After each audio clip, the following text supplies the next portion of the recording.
विरार पूर्वेकडील आरजे नगर येथील फर्निचरच्या दुकानाला मंगळवारी दुपारी अचानक आग लागली। या दुकानात लाकडाचे व प्लास्टिकचे फर्निचर साहित्य असल्याने आगीने मोठा पेट घेतला होता।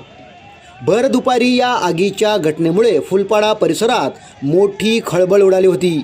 आगीत सर्व फर्निचर जळून जाऊ नये यासाठी दुकानदारांनी धावपळ करीत दुकानातील खुर्च्या, टेबल, पलंग असे साहित्य बाहेर काढले।